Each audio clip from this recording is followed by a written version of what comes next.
हाय viewers, आज हम financial crisis 2007 and 8 discuss करेंगे कि किस तरह से ये हुआ और इसके पीछे वजूहत क्या थी। एक्चुअली ये हुआ अमेरिका में, मतलब अमेरिका इसकी बेस था जिसमें ये सब कुछ हुआ, जिसकी वजह से अमेरिका बहुत बड़ी इकोनॉमिक डाउनफॉल का शिकार हुआ, जिसका इम्पैक्ट पूरी दुनिया में देखा गया। क्योंकि मोस्टली होता क्या है, जब भी अमेरिका गिरता है साथ में पूरी दुनिया को लेकर डूबता है। इस हाउसिंग क्राइसिस को या इस फाइनेंशियल क्राइसिस को यूएस हाउसिंग रिसेशन के नाम से भी जाना जाता है। So let's start the topic.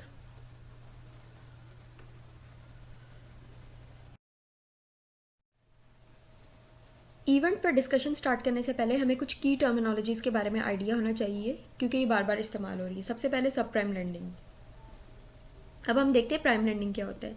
ऐसे लोगों को लोन देना जो उसको क्वालिफाई करते हैं, मतलब इजीली वो पे बैक कर सकते हैं। मतलब इन शॉर्ट हम ये कह सकते हैं जिनकी क्रेडिट वर्दिनेस अच्छी हो उन्हें लोन देना। बैंक्स का असूल है कि वो उसी लोन देती है जिनकी क्रेडिट वर्दिनेस अच्छी हो, ताकि वो इजीली उनका लोन लौटा सके। सब प्राइम लेंडिंग बिल्कुल इसके ऑपोजिट कॉन्सेप्ट है। मतलब सब प्राइम लेंडिंग में ऐसा होता है कि उन लोगों को लोन देना जो लोन को क्वालिफाई ही नहीं कर सकते, मतलब उनकी कोई क्रेडिबिलिटी ही नहीं होती। इस केस में अब क्या हुआ था, इस इवेंट में हुआ ये था कि ऐसे ऐसे लोगों को भी लोन दिया गया जिनकी कोई फिक्स्ड मंथली इनकम ही नहीं थी, और डेफिनेटली वो फिर जब क्वालिफाई नहीं करेंगे तो एक बहुत बड़ा क्राइसिस जन्म लेगा। और इसी वजह से ये हमारा मेजर रीजन माना जाता है यूएस हाउसिंग रिसेशन का। क्रेडिट डिफॉल्ट स्वैप, ये हमारे पास एक किस्म की इंश्योरेंस है। फ़र्क सिर्फ इतना है कि जो इंश्योरेंस सीडीओज के ऊपर प्रोवाइड की गई थी उसको क्रेडिट डिफॉल्ट स्वैप का नाम दिया गया। सीडीओज क्या है ये हम अपनी नेक्स्ट स्लाइड में देखते हैं। अब होता क्या है, नॉर्मली जब भी कोई इंसान किसी भी चीज़ में इन्वेस्ट करता है तो वो यही देखता है कि वो चीज़ कितनी इंश्योर है। और सीडीएस क्या है? सीडीएस प्रोटेक्शन बायर और प्रोटेक्शन सेलर के दरमियान एक कॉन्ट्रैक्ट का नाम है, जिसमें प्रोटेक्शन सेलर अपनी पॉलिसी सेल करता है प्रोटेक्शन बायर को, और इन रिटर्न जो प्रोटेक्शन बायर है वो प्रीमियम पे करता है प्रोटेक्शन सेलर को उस पॉलिसी के अगेंस्ट। अब प्रोटेक्शन बायर नॉर्मली वही लोग होते हैं जो पॉलिसी को परचेज करते हैं। लाइक सीडीओज के ऊपर उन लोगों ने पॉलिसी खरीदी, सीडीओज को इंश्योर कराया।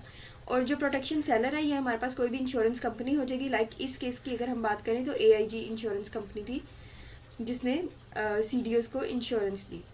तो ये हमारे पास कॉन्सेप्ट था क्रेडिट डिफॉल्ट स्वैप का। ये एक किस्म की इंश्योरेंस होती है, लेकिन जो सीडीओज के ऊपर इंश्योरेंस दी गई उसका नाम ही क्रेडिट डिफॉल्ट स्वैप है।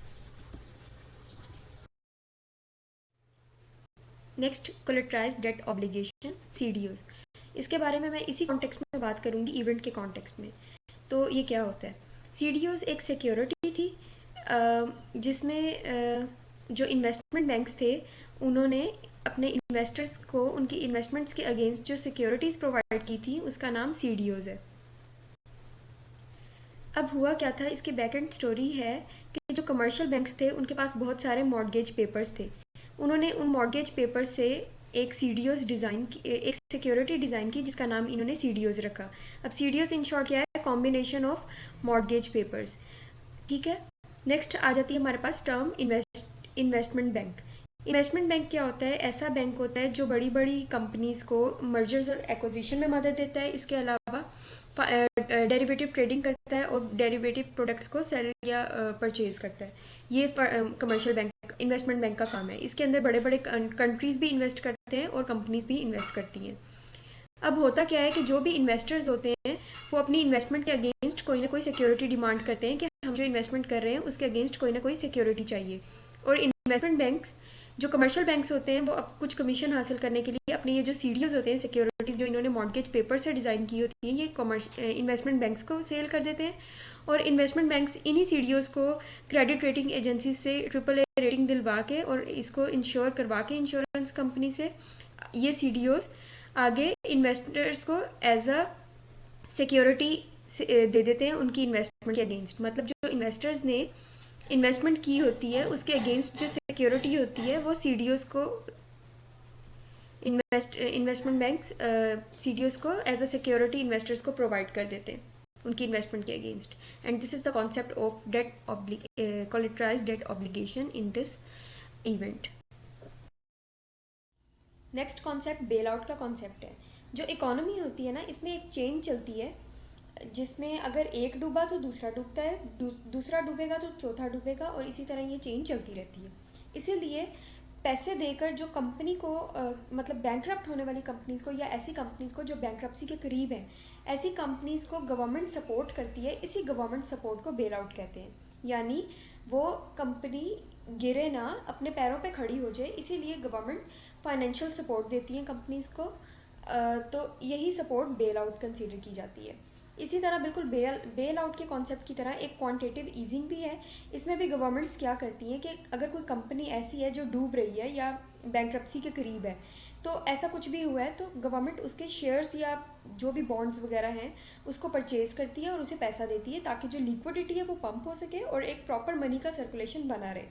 क्योंकि मोस्टली जब भी देखा गया है, जब भी फाइनेंशियल क्राइसिस आते हैं, तो इस केस में सबसे बड़ा प्रॉब्लम लिक्विडिटी का होता है। पैसा मार्केट में आता नहीं है, और डेफिनेटली अगर पैसा आएगा नहीं तो अल्टीमेटली जो पैसे की वैल्यू है वो कम हो जाएगी। इसीलिए जो सेंट्रल गवर्नमेंट्स होती हैं वो बॉन्ड्स और शेयर्स उसी कंपनी के जो बैंकरप्सी के करीब होती हैं या बैंकरप्ट होने वाली होती हैं उनको उनके सेंट्रल मतलब उनके शेयर्स वगैरह को खरीदती है, ताकि इससे लिक्विडिटी आए।